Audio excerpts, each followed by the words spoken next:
মাজুলীৰ পৰা আমেৰিকালৈ গ'ল দুটি শিশু।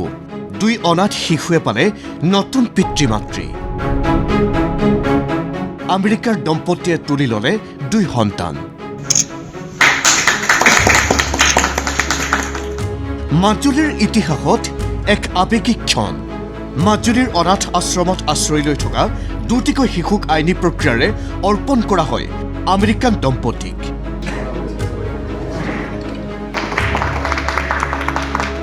ভাৰতীয় মূলৰ আমেৰিকাৰ নিবাসী এহাল স্বামী স্ত্ৰীয়ে তুলি লয় অনাথ শিশু দুটি।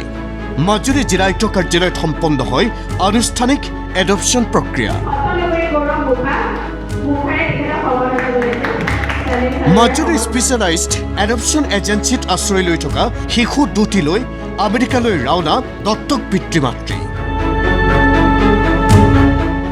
আন্তঃৰাষ্ট্ৰীয় বিধি অনুসৰি সকলো নীতি নিয়ম পালন কৰি শিশু দুটিক নতুন পিতৃ-মাতৃৰ হাতত অৰ্পণ কৰা বুলি সদৰি কৰে মাজুলী জিলা আয়ুক্ত ৰাতুল চন্দ্ৰ পাঠকে। আমাৰ মাজুলীৰ যি এডপশ্যন চেণ্টাৰ আছে তাত দুটা শিশু আছিলে, যি দুটা শিশু একদম সৰুতে তাত আহিছিলে, মাক দেউতাক বা কোনো নাই সম্পৰ্কীয় মানুহ, সকলো নীতি নিয়ম পালন কৰি আজি তেওঁলোকক আমেৰিকাত থকা ভাৰতীয় মানুহ হয় কিন্তু আমেৰিকাত থাকে তেওঁলোকে এডপ্ট কৰিলে। আৰু আমি কথা পাতিলোঁ তেওঁলোকৰ লগত আৰু তেওঁলোকৰ এণ্টিচিডেণ্টবিলাকো উড বি পেৰেণ্টছৰ গোটেইখিনি চালোঁ। সন্দেহ কৰিব লগা বা একো নাই, আমাৰ শিশু দুটি যথেষ্ট ভালকৈ থকাৰ সম্ভাৱনীয়তাটোৱে আছে। আৰু চৰকাৰী যিবিলাক নিয়ম নীতি আছে সেই নিয়ম নীতিখিনিও আমি সম্পূৰ্ণৰূপে পালন কৰিহে এডপশ্যনটো এলাউ কৰিছিলোঁ। আৰু আজি তেওঁলোক আমাৰ ইয়াৰ পৰা অলপ আগতে গ'ল। জিলা প্ৰশাসন, জিলা শিশু সুৰক্ষা গোট আৰু সূৰ্যোদয় নামৰ NGOৰ যৌথ প্ৰচেষ্টাত সফল হয় এই সমগ্ৰ প্ৰক্ৰিয়া। মাজুলীৰ আকাশ বতাহৰ সুবাস লৈ ডাঙৰ হোৱা শিশু দুটিয়ে এতিয়া আমেৰিকাৰ উন্নত পৰিৱেশত ভৱিষ্যত গঢ়িব বুলি আশাবাদী সকলো।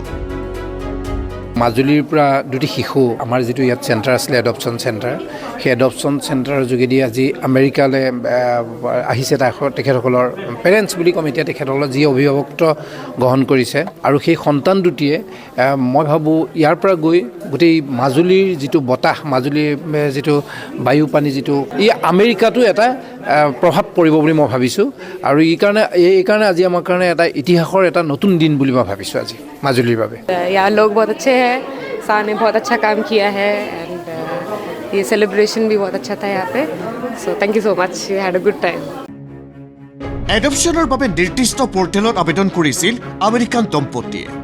এই সন্দৰ্ভত মাজুলী জিলা আয়ুক্তগৰাকীয়ে লগতে কয় যে এডপ্ট কৰিব খুজিলে আজিকালি সম্পূৰ্ণ নিয়ম আছে, পৰ্টেলত কাৰা বুলি আছে, এডপশ্যন চেণ্টাৰৰ গোটেই কথাখিনি আছে নিয়মত। সেই এডপশ্যনৰ নিয়ম পালন কৰিহে পাৰে। আৰু আজিকালি এনেকুৱা নহয় যে মই কোনোবাই দেখিলোঁ এইজনক মই এডপ্ট কৰিম, তেনেকুৱা নহয়। পৰ্টেলত এপ্লাই কৰিব লাগে আৰু কৰাৰ পিছত নিয়ম নীতিমতে কাৰ তাত কোন পৰে ঠিক নাই, তেনেকৈ হৈ যায়। আৰু মাজুলীৰ বাবে এয়া এক বিৰল আৰু গৌৰৱৰ মুহূৰ্ত। দেশৰ সীমা নেওচি শিশু দুটিয়ে লাভ কৰা নতুন জীৱনটো সুখৰ হওক তাৰে কামনা কৰিছে মাজুলীবাসীয়ে।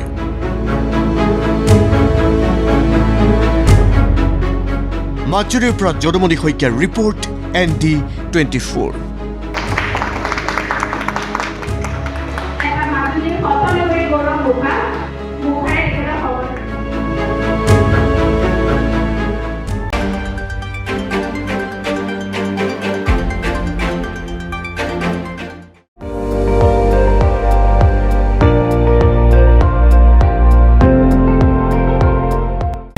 আপুনি চাই আছে ND24, সৰ্বশ্ৰেষ্ঠ নহয় সৰ্বোত্তমৰ দৌৰত।